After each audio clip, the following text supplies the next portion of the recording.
چاوت لێبێت چۆنی باشی سلااو لەنگۆش بە خێر بن سەرچاوان دەتوانین خۆتمان پێ بناسیێنی بەشەکە تووە بەشێکری دەخوێن بەڵێ من هیوا ڕاستپێر قوتابی لە زانکۆی سەلاحەدین کۆلێژی زانست بەشی فیزیا قۆناغی سێ لە لقی گشتی بەڵێ چۆن بوو بەشی فیزیا هەڵبژات بە حەزی خۆتاتیان سەرەتا حەزم بە بەشی فیزیا نەدەکرد بەڵام دواتر لە قۆناغیەکەوە ئارەزوم کەوتە سەرەوە بەشەی لەبەر چەند هۆکارێک یەک لە هۆکارەکان دەتوانی دوای دەرچوونت کار بکەیت لە فڕۆکەخانە لە بەشی برج و ڕادار یاخود لە نەخۆشخانەی تایبەت و لە حکومی لە بەشی تیشک ئەکسڕێ و سیتیسکان و هەروەها کە ئارەزوی زۆر کەسە دوای دەرچوونی دەتوانێت دەست بە خوێندن بکاتەوە بێت بە زابط تەیاڕاتە فڕۆکەوان. جا باسێکی دەرباری بەش فیزیامان بۆ دەکەیت بە کورتی؟ بەڵێ بەشی فیزیاوانەکانی بە تیۆری و پراکتیکی دەخوێندرێت. لایەنی پراکتیکیەکەی زۆر بە سووترە وەک لە تیۆریەکەی هەمومان دەزانین لەبەرەوەی هەر ئەکسپێرمنتێک هەر تەجروبەیەک کاتێک بە پراکتیکی دەکەی زیاتر ئیسیفادەی لێ دەکەی و بە دەست و چاو و بە بیر و هۆشی خۆت کارەکان دەکەی. هەروەک دەزانین لە بەشی فیزیا خوێندن لەو بەشە 4 ساڵە دوای دەرچوونی کاری سەرەکی توێژینەوەی زانستی فیزیاییە و ئەگەر بێت و لە هەر 4 قۆناغ یەکەم و دووەم و سێم بیەوە یەکسەر وەکو موعید دەست بەکار دەبیەوە وەکو یاریدەدەری فیزیایی لە تاقیگەکان. چ بەشێکی فیزیا زۆر بەدڵە؟ لقی گشتیم زۆر بەدڵە لەبەرەوەی دەتوێژێتەوە و توێژینەوەی خۆی دەکا لە هەموو بوارەکانی فیزیایی وەکو لقی فیزیای پزیشکی و فیزیای گەیاندن نییە کە تەنها احتیمام بە یەک بواری لایەنی خۆی بدا بەڵکو لقی گشتی هەمووان لە خۆ دەگری. پێت وایە چ شتێک بکرێت بۆ ئەوەی بەشی فیزیا زیاتر بەرەو پێش بچێت لە کۆلێژی زانستی سەلاحەدین؟ بەڵێ بەشی فیزیا بۆ بەرەو پێشچوون پێویستی بە لایەنی مادی و معنەوی هەیە. معنەویەکە ئەوە هەوڵ و کۆشش و شێوازی وانەوتنەوەی مامۆستایەکانە دەستیان خۆشبی بەڵام لایەنی مادیەکەش ئەوە مختبەرەکان هەروەکو باسم کرد لایەنی پراکتیکەکەی گەر بێت و زیاتر احتیمامی پێ بدرێت زیاتر سودمەند دەبین. باشە پێناسەیەکی کەسی فیزیا لای تۆ چۆنە؟ فیزیا ماناکەی واتە سروشت حەزم لەوەیەوە دەست پێ بکەم بەڵام فیزیا هەموو بوارەکانی ژیان دەگرێتەوە واتە بە نمونە لە بەشی کیمیا لە بەشی بایۆلۆجی دەرسی فیزیایان هەیە لەبەرەوەی ئەوان پێویستیان بەمەیە. دەست خۆشبی کۆتا وتاتیان کۆتا قسە دەگە حەزێت چ بڵێ؟ دەستان خۆشبی دەرفەتەکی جوان بوو هیوادارم ئەو قسانم سوودەکەم گەیاندبی وەم کردبی هەر کەسێک کە حەزی لێ بێتە بەشی فیزیا حەزەکەی زیاتر بووبی و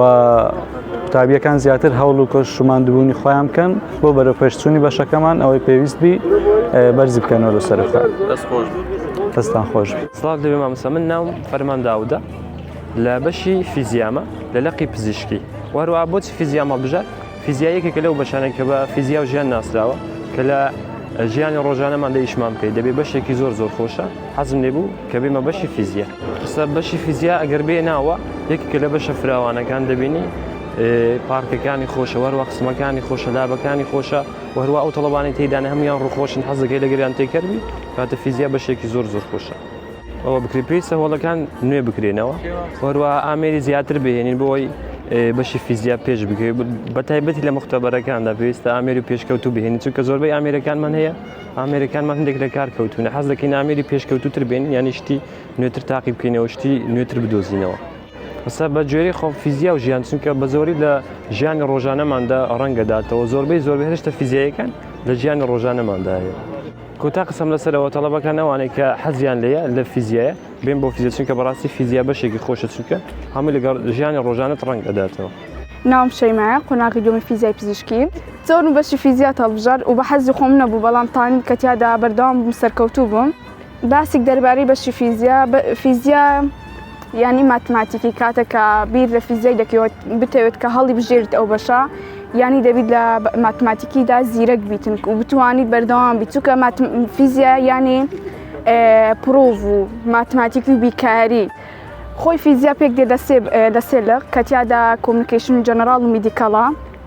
و هەرسێکیان کە بە من باشترە کە بگۆڕدرێتن ئەو شتەیە کە خۆی دەکرێتن لە سێ لق پێک دێتن هەر لقەک و لەو فیزیە کە ئەمە تیادا دەخینین ینی بەشمان جیاوازە ها بابەتمان جیاوازە بەڵام بە من باشترە کە بۆ نمونە جەنەراڵ زیاتر گرنگی بە جەنەراڵی خۆی بدرێتن ئێستا خۆمان کە ئەم مەرحەلە دوو فیزیای پزیشکیم تاکت دەرسەکانمان جیاوازە گەنە هەمووی پێکەوەیە بە منیان بکرێتە تەنها فیزیکس چونکە ئەوەندێک کەم زانیاریم هەبیتن تیادا لە مەرحەلە 4 کاتێکە شەهادەی شاڵەکە وەردەگرین نووسرای فیزیکسە نووسرای میدیکال یانەکە جەنەراڵ یان کۆمیونیکیشن بە من یانەکە لابەکان تیادا زیاد بکرێن و وجودی بکرێن بەڕای من و بە تایبەتی کە لقی خۆم میدیکال و بکرێتن کە بابەتی زیاتردا تیادادا بندرێتن چکە ئێستا ما یەک بەخۆم لەگەر ئەگەر بێت و پەیوەندێک لە نێوان جەنەراڵ و میدیکەڵدا بنم تەنها دووسێ بابەتمان جیاوازە ئەگەر نە بابەتەکانی دیکەمان هەمووی وەکو یەکە لە لابوو و لە نەزەڕیشدا فیزیا ینی ماندی بوون ینی خوێندن ئەگەر نەخینی بەجددی ساقط دەبێت. سلااوتان لێبێ من ناو محەممەد قوتابی بەشی فیزیای پزیشکیمە بەش فیزیام چکارجا دەرەجەکەم لە فیزیادا زۆر باش بەروە حەزیشم لەو بەشە بوو فیزیا لەلایەن من هێزی کێشکردنی زەویە و هەروە لەلایەن من بەشی فیزیەکە ئەو شتەی زۆر بەدڵمە شوێنەکەیتی واروها بینایەکەیتی کە زۆر شوێنێکی خۆش و دڵگیرە بۆ ئەوی بەش فیزیا بەرەو پێش پەرە بە تاقیەکان بدروا هەروها دەرسی دەرەوەشمان هەبێت لە دەرەوە تاقیگە بکەین واروها فیزیا لەلایەن منەوە ساقط بوونەکە بەشێکی زۆر قورسە. ناو فریشتەیە لە قۆناغی یەکەمی بەشی فیزیای گشتی دەخوێنم لە زانکۆی سەلاحەدین کۆلێژی زانکۆ. فیزیا زمانی گردوونە هەموو شتانی دەوروبەرمان بە چەمکە فیزیاکان ڕوون دەکرێتەوە هەر لە گردلەیەکی بچووکە تا دەگاتە تەواوی گردون. فیزیا زانستێکی سروشتیەکە کە لە کۆنترین بوارە ئەکادمیەکان کە هەدەفی ئەوە تێبگەێنی و هەموو شتێک لەسەر ئاستێکی بنچینەی خۆی ئیش دەکات و فیزیا بەبەردی بناغی زۆربەی زانستە سروشتەکانی وەکو کیمیا، جیۆلۆجی، بایۆلۆجی دادەنرێت کە زۆر گرینگە لە بۆ تێگەیشتن لە دنیای مۆدرن.